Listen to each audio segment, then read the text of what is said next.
दोस्तों, आज मैं आप लोगों को एक लकड़हारे की बेटी और एक बूढ़े शहजादे की कहानी सुनाऊंगी। कहानी बहुत ही दिलचस्प होने वाली है, इसीलिए इसे अंत तक जरूर सुनें। और अगर इससे पहले आप मेरे चैनल पर नए हैं तो प्लीज़ मेरे चैनल को सब्सक्राइब करें, वीडियो को लाइक और शेयर करें। तो आइए कहानी को सुनते हैं। एक छोटे से गांव में एक लकड़हारा अपनी पत्नी और अपनी 3 बेटियों के साथ जंगल के किनारे एक झोपड़ी में रहता था। लकड़हारा बहुत ही गरीब था। वह दिन भर जंगल में लकड़ियां काटता, उन्हें बाजार में बेचता। जो कुछ भी उसे मिलता उसी से वह अपने घर का और अपने परिवार का गुजारा करता था। एक दिन जब लकड़हारा लकड़ी काटने जाने लगा तो अचानक से वह रुका और अपनी पत्नी से कहने लगा, मैं दोपहर के समय खाना खाने के लिए घर आता हूँ, उसमें मेरा समय बर्बाद होता है। आज मैं खाना खाने के लिए घर नहीं आऊंगा, उसी समय में मैं और लकड़ियां काट लूंगा। अगर ज्यादा लकड़ियां होगी तो हमें ज्यादा पैसे मिलेंगे। इस पर लकड़हारे की पत्नी ने कहा, तो क्या आज पूरा दिन काम करोगे? भूखे ही रहोगे, खाना नहीं खाओगे? इस पर लकड़हारे ने कहा, मैंने कब कहा कि मैं खाना नहीं खाऊंगा? तुम ऐसा करना, बड़ी बेटी को जंगल में खाना लेकर मेरे पास भेज देना। इस पर उसकी पत्नी ने कहा, परंतु तुम इतने घने जंगल में कहां पर रहोगे? यह हमारी बड़ी बेटी को कैसे पता चलेगा? इस पर लकड़हारी ने कहा, मैं बाजरे के दाने लेकर जाता हूँ। मैं जिस रास्ते पर जाऊंगा उस रास्ते पर वे दाने बिखेर दूंगा और मेरी बेटी से कहना कि वह बाजरे के दाने को देखते हुए मुझ तक पहुंच जाएगी। इस तरह अपनी पत्नी को समझाकर लकड़हारा लकड़ी काटने के लिए चला गया। जब दोपहर हुई, सूरज सर पर चढ़ आया तो लकड़हारे की पत्नी ने अपनी बड़ी बेटी से कहा, बेटा, यह लो एक पोटली, मैंने इसमें तुम्हारे पिता के लिए खाना बांध दिया है। तुम उन्हें जंगल में यह खाना दे आओ। याद रखना, तुम्हें जिस रास्ते पर बाजरे के दाने बिखरे मिलेंगे तुम उसी रास्ते को पकड़ते हुए चली जाना, इससे तुम अपने पिता तक पहुंच जाओगी। लकड़हारे की बड़ी बेटी कहने लगी, आप घबराइए नहीं माँ, मैं पिता तक आराम से पहुंच जाऊंगी। मैं वही रास्ता पकड़ूंगी जिस रास्ते पर बाजरे के दाने होंगे। खाने की पोटली लेकर लकड़हारे की बड़ी बेटी जंगल की ओर चल दी, परंतु रास्ते में उसे कहीं भी बाजरे के दाने दिखाई न दिए। हुआ यह था कि जब लकड़हारे ने बाजरे के दाने बिखेरे थे तो पक्षियों ने उन्हें चुन लिए थे। वहां पर कोई भी दाना बचा न था। लकड़हारे की बेटी को जंगल में भटकते भटकते बहुत देर हो चुकी थी। उसे कुछ समझ में न आ रहा था, उसे कोई भी रास्ता नजर न आ रहा था। उसने कई बार सोचा कि वह वापस घर लौट जाए, परंतु अब तो उसे वापस जाने का भी रास्ता मालूम न था। जंगल में भटकते भटकते उसे शाम हो गई, शाम से रात हो गई। रात में जंगली जानवरों की आवाजें जंगल के माहौल को और डरावना बना रही थी। लकड़हारे की बेटी बहुत डर रही थी। तभी अचानक से उसे जंगल में एक रोशनी दिखाई दी। उसने सोचा कि वहां पर जरूर कोई रहता है, तभी यह रोशनी है, मुझे वहां पर जाना चाहिए। हो सकता है आज रात यहीं पर आसरा मिल जाए। यही सोचकर लकड़हारे की बेटी उस रोशनी के पास पहुंच गई। उसने देखा कि वहां पर एक झोपड़ी बनी हुई है। उसने हिम्मत करके झोपड़ी को खटखटाया। अंदर से आवाज आई, कौन है? अंदर आ जाओ। लकड़हारे की बेटी डरते डरती अंदर गई। उसने देखा कि एक बूढ़ा आदमी जिसकी बहुत लंबी दाढ़ी है, वह एक आग के पास बैठा हुआ है। उसके पास 3 जानवर हैं, उनमें से तोता, मुर्गी और एक चितकबरी बकरी। तीनों उसके पास आग के पास ही बैठी हुई थी। लकड़हारे की बेटी ने उससे कहा, मैं जंगल में भटक गई हूँ, मुझे रास्ता नहीं मालूम है, इसीलिए क्या आज रात यहीं पर आश्रय मिल सकता है? इस पर उस बूढ़े आदमी ने अपने तीनों जानवरों से कहा, तुम क्या कहते हो? इस पर तीनों ने इजाजत दी। वे कहने लगे, हमें कोई ऐतराज नहीं है। उस बूढ़े आदमी ने कहा, ठीक है, तुम अंदर आ जाओ और जाओ, बावर्ची खाने में खाने का सामान पड़ा है, मेरे लिए खाने को कुछ स्वादिष्ट बनाओ। लकड़हारे की बेटी को भी बहुत भूख लगी थी। वह जल्दी से बावर्ची खाने गई। उसने देखा कि वहां पर सचमुच में खाने की बहुत ही स्वादिष्ट चीजें हैं। उसने जल्दी जल्दी बहुत ही स्वादिष्ट भोजन बनाया। उसके बाद उसने उस बूढ़े आदमी को भोजन दिया और खुद पेट भरकर खा ली। उसके बाद उसने बूढ़े आदमी से कहा, क्या मुझे सोने के लिए कोई जगह मिल सकती है? इस पर उस बूढ़े आदमी ने कहा, हाँ, इस झोपड़ी के ऊपर एक कमरा है, वहां पर 2 बिस्तर हैं। दोनों बिस्तर को साफ करो, एक पर तुम सो जाना और एक पर मैं। लकड़हारे की बेटी जल्दी से उस कमरे में गई। उसने जल्दी से दोनों बिस्तर झाड़े और खुद एक बिस्तर पर पड़कर सो गई। उसने उस बूढ़े आदमी का इंतजार भी नहीं किया। जब वह बूढ़ा आदमी कमरे में आया तो उसने देखा कि वह लड़की सो रही है। यह देख उस बूढ़े आदमी ने तहखाने का दरवाजा खोला और उसमें उस लड़की को डाल दिया। इधर अब लकड़हारे को देखते हैं। जब लकड़हारा शाम को अपने घर गया तो वह अपनी पत्नी पर बरस पड़ा, क्योंकि वह दिन भर का भूखा था। वह अपनी पत्नी को चिल्लाते हुए कहने लगा, मैंने तुमसे कहा था कि बड़ी बेटी को खाना लेकर भेज देना, परंतु तुमने नहीं भेजा। इस पर लकड़हारे की पत्नी कहने लगी, आप कैसी बातें कर रहे हैं? मैंने अपनी बेटी को खाना लेकर भेजा था, क्या वो तुम्हारे पास नहीं पहुंची? इस पर लकड़हारे ने कहा, नहीं, वो मेरे पास नहीं पहुंची है। इसका मतलब वह रास्ता भटक गई है। अब रात में मैं उसे कहाँ ढूंढने जाऊं? इतना बड़ा जंगल है। मुझे अपनी बेटी पर भरोसा है, वह किसी पेड़ पर चढ़कर रात गुजार लेगी। मैं उसे कल जंगल में ढूंढ लूंगा। इतना कहकर लकड़हारा भी खा पी कर सो गया। अगले दिन लकड़हारा सुबह जल्दी उठा। उसने जल्दी से अपनी पत्नी से कहा, मैं जंगल में जाता हूँ, अपनी बेटी को ढूंढता हूँ और उधर ही से लकड़ी काटने लगूंगा। तुम ऐसा करना कि आज मंझली बेटी को खाना लेकर भेज देना, और आज मैं मटर के दाने लेकर जाता हूँ। मैं जिधर जिधर जाऊंगा वे मटर के दाने बिखेर दूंगा। तुम मंझली बेटी से कहना कि वे उसी रास्ते पर आई। इतना कहकर लकड़हारा फिर से वहां से चला गया। जब दोपहर हुई तो लकड़हारे की पत्नी ने अपनी मंझली बेटी को खाना देकर लकड़हारे के पास भेजा। लकड़हारे की मंझली बेटी भी जंगल में गई, परंतु उसे भी कोई रास्ता ना दिखा, क्योंकि लकड़हारे ने जिस रास्ते पर मटर के दाने बिखेरे थे वे मटर के दाने तो पंछी चुन लिए थे।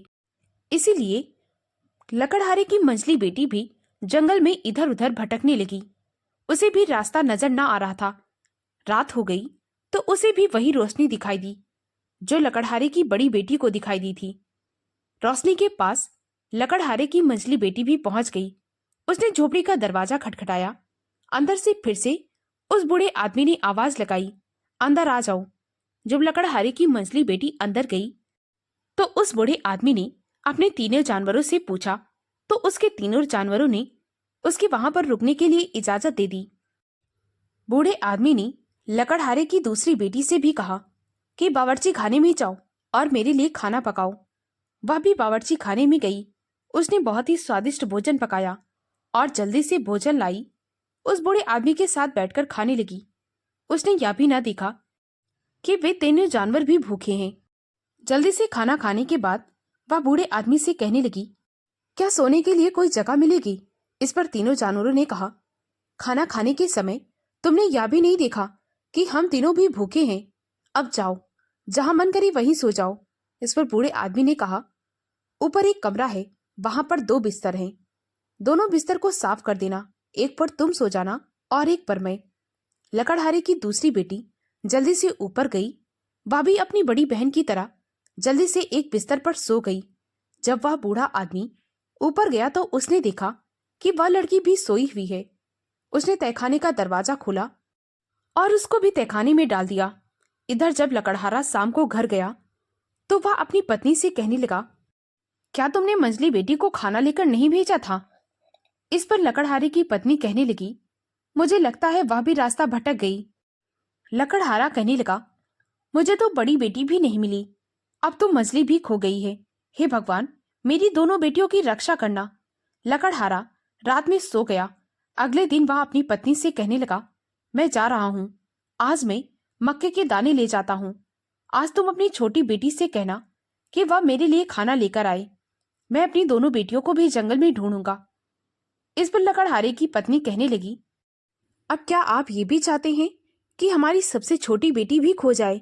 मैं उसे अब खाना लेकर नहीं भेजूंगी। तुम हमेशा की तरह दोपहर में घर आना और खाना खा के वापस जाना, और याद रखना मेरी दोनों बेटियों को भी ढूंढ कर लाओ।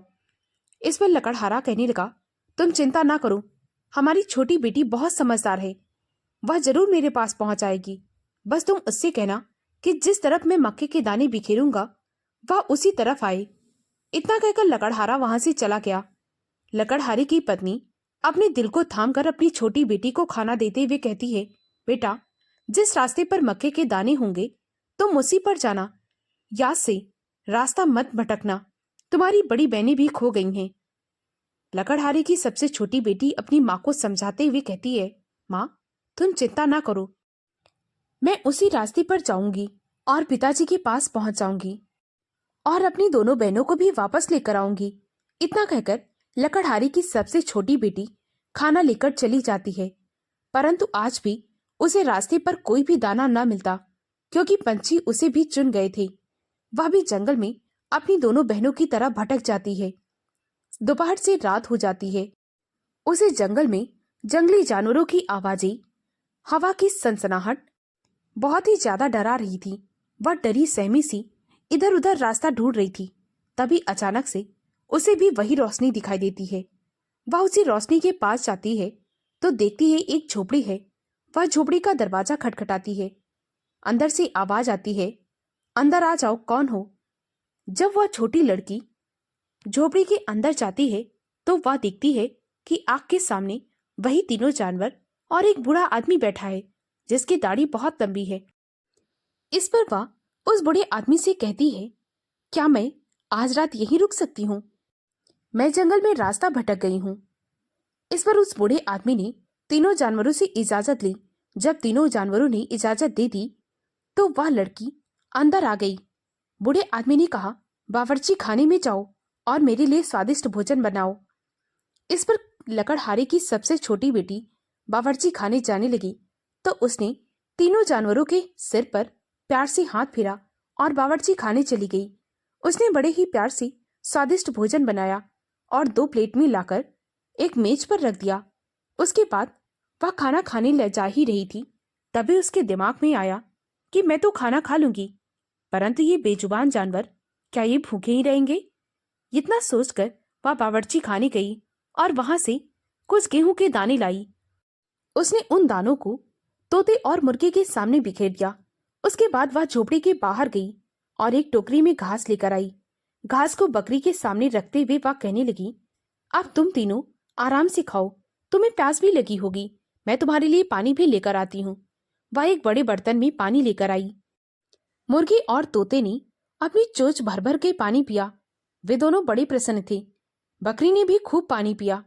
उसके बाद उस लड़की ने खाना खाया। खाना खाने के बाद वह उस बूढ़े आदमी से कहने लगी, क्या सोने के लिए कोई जगह मिल सकती है? इस पर तीनों जानवरों ने कहा, तुमने हमारी खूब देखभाल की है, अब हम तुम्हें सब्बा खैर बोलते हैं। उसके बाद तीनों जानवर सोने के लिए चले गए। उस बूढ़े आदमी ने कहा, छत पर एक कमरा है, वहां पर 2 बिस्तर लगे हैं, एक बिस्तर पर तुम सो जाना और एक पर मैं। वह लड़की दोनों बिस्तर को सही करती है, उसके बाद एक पर बैठ जाती है। वह बूढ़े आदमी का इंतजार करती है। जब बूढ़ा आदमी आता है तो बूढ़ा आदमी एक बिस्तर पर सो जाता है और वह दूसरे पर। उसे रात में बहुत अच्छी नींद आती है। जब आधी रात होती है तो उसे झोपड़ी में तरह तरह की आवाजें सुनाई देती हैं। वह उठकर बैठ जाती है। उसे ऐसा लगता है झोपड़ी हिल रही है, सब कुछ गिरा जा रहा है, परंतु जब वह इधर उधर देखती है उसे घर में सब कुछ वैसा ही लगता है। चारों तरफ सन्नाटा दिखाई देता है। इसके बाद वह अपने मन को समझाते हुए फिर से सो जाती है। सुबह जब उसकी आंख खुलती है तो देखती है कि सूरज निकल आया है और वह किसी मखमल के बिस्तर पर सोई हुई है। वह एक बड़े से कमरे में है। वह कमरा किसी शाही महल के कमरे से कम न था। बहुत सुंदर सुंदर कालीनें बिछी हुई थी। खिड़की पर बहुत ही सुंदर पर्दे लगे हुए थे। उन पर सोने की कढ़ाई थी। वह यह सब कुछ देख रही थी। उसे ऐसा लग रहा था मानो वह सपना देख रही है।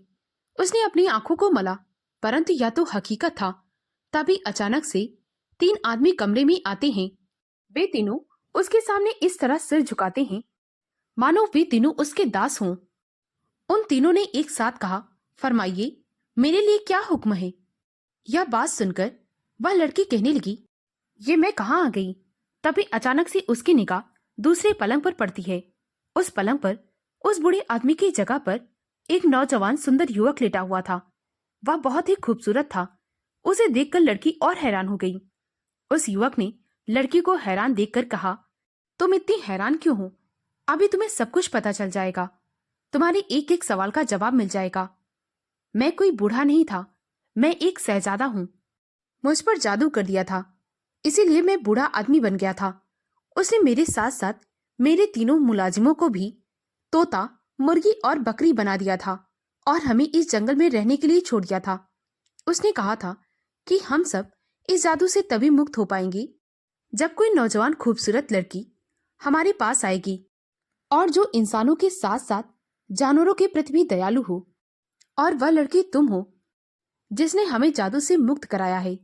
और रात में जो शोर हो रहा था वह और कुछ नहीं बल्कि जादू का असर खत्म हो रहा था, इसीलिए ऐसी आवाजें आ रही थी। जैसे ही जादू का असर खत्म हुआ, हमारी झोपड़ी हमारे शाही महल में बदल गई। अब सब कुछ पहले जैसा हो गया है। यह सुनकर वह लड़की बहुत प्रसन्न हुई, क्योंकि आज वह किसी के काम आ गई थी। उसके बाद उस लड़की ने अपने बारे में शहजादे को सब कुछ बताया। शहजादे ने अपने तीनों मुलाजिमों से कहा, इस लड़की के घर जाओ और इसके माता पिता को यहाँ पर लेकर आओ ताकि मैं इसके साथ विवाह कर सकूं। यह सुनकर वह लड़की बहुत प्रसन्न हुई, क्योंकि उसका विवाह शहजादे के साथ होने वाला था। परंतु फिर उसे अपनी दोनों बहनों की याद आई। वह शहजादे से कहने लगी, मेरी दोनों बहनें कहाँ हैं? इस पर शहजादे ने कहा, मैंने उन दोनों को तहखाने में बंद कर दिया था ताकि उन्हें यह समझ में आ जाए कि जानवरों को भूखा रखना क्या होता है। जब लकड़हारा और उसकी पत्नी शहजादे के यहाँ पर आई तो दोनों ने शहजादे से कहा कि वह उनकी दोनों बेटियों को बाहर निकाले। शहजादे ने दोनों को बाहर निकलवाया। दोनों बड़ी बहनों ने शहजादे और उसके तीनों मुलाजिमों से माफी मांगी। उन्हें समझ में आ चुका था कि जानवरों के साथ ऐसा बर्ताव नहीं करना चाहिए।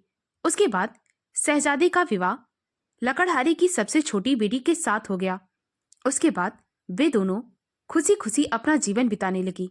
लकड़हारा भी अब शहजादे के घर पर ही रहने लगा। दोस्तों, अगर आपको यह कहानी अच्छी लगी हो तो प्लीज मेरे वीडियो को लाइक और शेयर करें। मुझे ज्यादा से ज्यादा सपोर्ट करें ताकि मैं आप लोगों के लिए और भी अच्छी अच्छी कहानियां ला सकूं। कहानी को पूरा सुनने के लिए बहुत बहुत धन्यवाद।